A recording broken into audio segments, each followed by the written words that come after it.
ఏ బంధము బలపడాలన్నా వారిద్దరి మధ్యలో ఒకరి కోసం ఒకరు సమయాన్ని ఇచ్చుకోవటం అనేది చాలా ప్రాముఖ్యమైన విషయం.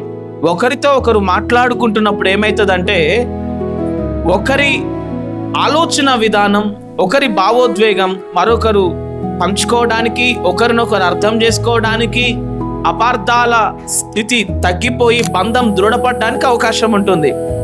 ఒకరి కోసం ఒకరు ఎప్పుడైతే సమయాన్ని ఇచ్చుకోవడంలో విఫలమవుతారో that relationship will become very weak. చాలా మంది భార్యాభర్తలు ఈ దినాన బలహీనమైన సంబంధాన్ని కలిగి ఉండటానికి గల కారణం ఏంటంటే వాళ్ళు ఒకరితో ఒకరు మాట్లాడుకోవట్లేదు. హలో, ఆకలేస్తుంది, కాస్త అన్నం పెట్టు. అది మాట్లాడటం కాదు, జస్ట్ అలా కూర్చోండి. ఈ అవసరం ఆ అవసరం కాదు. ఏంటి నువ్వేం ప్లాన్ చేసుకున్నావు? అసలు ఒక మిడిల్ ఏజ్కి వచ్చిన తర్వాత నీ జీవితం ఎలా ఉండాలనుకున్నావు? అంత బాగే ఉందా? ఇంకేంటి పిల్లల విషయం ఏమనుకుంటున్నావు? నీకేదంటే ఇష్టం? ఏమైనా తినాలనుకుంటున్నావా? నేను ఎప్పుడైనా గ్రహించకుండా నీ మనసు ఎప్పుడైనా గాయపరిచానా? చెప్పు, నేను మార్చుకుంటాను, పర్లేదు. కుటుంబం కోసం పరిగెత్తి అలసిపోయి ఉంటావు కదా, నీకేదైనా ఇంకా కోరికలు ఉన్నాయా? అరే, ఎంత సంతోషపడిపోతారు తెలుసా వాళ్ళు మీ ఆయన దగ్గరికి వచ్చి, ఏమండి అనవసరమైన గొడవలు ఎందుకని నువ్వు అడ్జస్ట్ అయిపోతున్నావేమో కానీ ఇంకా నాలో ఏమైనా మార్చుకోవాలా? నీకు ఏదైనా ఇష్టమా? చేసి పెట్టినా ఈరోజు ఆయన తినాలని ఉందా? అరే, స్పెండ్ సమ్ టైం.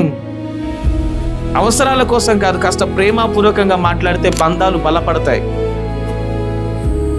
ఈరోజు నేను చెప్తున్నాను బిడ్డ, ఉన్నప్పుడు విలువ తెలియదు, చచ్చిపోయిన శవం దగ్గర వచ్చి కవిత్వాలు వెదజల్లుతారు. ఓ నా పెనివిటి, నా బంగారు పెనివిటి, ఎంత ప్రేమించినావు పెనివిటి. హల్లెలూయా. ఆడు బతుకున్నప్పుడు వీడి మీద మన్ను పోయా, మన్ను పడ్డ తర్వాత బొంద మీద పడి ఏడుస్తావు. Is there any use? శవం లేచి నాట్యం ఆడుతుందా? వచ్చి చెప్తారా ఇంతలా ప్రేమిస్తున్నావా నన్ను, I too love you dear అంటదా? నో. బ్రతికున్నప్పుడు ఇది తేలేదు, అది రాలేదు, ఇది బాగాలేదని గొడవలు పెట్టుకోవడం సరిపోయింది. ఏనాడు తీయగా ప్రేమగా 10 మాటలు మాట్లాడినా మా నాన్న బోలే. చచ్చిపోయిన తర్వాత ఫోటో ముంగల ఓ కవిత్వాలు, శవం మీద పడి కవిత్వాలు ఉపయోగమా? నేను అందుకే అంటాను, రిలేషన్షిప్ స్ట్రాంగ్ అవ్వాలంటే ఒకరికొకరు సమయాన్ని ఇచ్చుకోవాలి, ఒకరితో ఒకరు మాట్లాడుకోవటం అన్నది ప్రాముఖ్యం. ఇదే విషయం దేవుడికి మనకి మధ్యలో ఉన్న సంబంధం బలపడుటలో కూడా ఉంది. దేవునితో నీ సంబంధం బలపడాలి అంటే దేవునితో నువ్వు మాట్లాడాలి. ఎంతసేపునా ప్రభా ప్రార్థన చేస్తున్నా, ప్రభా నాకు ఇది ఇవ్వని ప్రభా, అది ఇవ్వని ప్రభా, ఇంకోటి ప్రభా, ఇవ్వండి అని జలగల్లాగా పీడించేది ప్రార్థన కాదు. ప్రభా నాకు ఇచ్చిన ఈ సామర్థ్యమునకై స్తోత్రములు ప్రభా. నాకంటే చిన్నవారు, నాకంటే అన్ని అర్హతలు ఉన్నవారు ఈ దినాన సజీవుల లెక్కలో లేరు. ఎన్నో ప్రమాదాల నుంచి నన్ను, నా ఇంటి వారిని నువ్వు తప్పిస్తున్నావు కదా ప్రభా. నీవిచ్చిన ఈ జీవాన్ని బట్టి, నీవిచ్చిన ఈ జీవితాన్ని బట్టి ఏ రీతిగా నేను తృప్తిపరచాలి ప్రభా?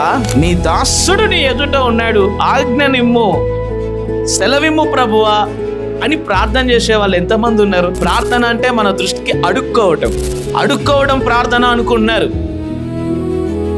Spending time with the lord, దేవునితో సమయాన్ని గడపటం, దేవునితో మాట్లాడటం, దేవుని మాటలు వినటానికి మౌనంగా ఆయన సన్నిధిలో కనిపెట్టుకొని ఉండటం ప్రార్థన. Are we praying? దేవునితో మాట్లాడటం, దేవుని మాటలు వినటానికి. కొన్నిసార్లు ప్రార్థనలో మనం మాట్లాడతాం, కొన్నిసార్లు మాటలు రావు, వేవేల భావాల మిళితమైన కన్నీటి బాష్పం నీ కన్నుల్లో నుంచి జాలువారుతా ఉంటే నీ కన్నీటి బాష్పాలను తన కవిలలో దాచుకొని ఒక దినాన ప్రతి కన్నీటి బొట్టుకు కూడా సమాధానం ఇస్తాడు ఆయన. That is prayer. మాట్లాడడం మాత్రమే కాదు, మాట పెగలని పరిస్థితులలో నీ కళ్ళల్లోంచి జారే నీటి బొట్టు కూడా ప్రార్థనే. కొన్నిసార్లు మౌనంగా ఆయన సన్నిధిలో అలాగ తాగిలపడి ఆయన స్తుతిస్తూ ఉన్నప్పుడు ఆయన నీతో మాట్లాడతాడు. ఆయన మాటను వినగలిగిన ఆ స్థితి కూడా ప్రార్థన. ఈరోజు మనం అలా ప్రార్థన చేస్తున్నావా?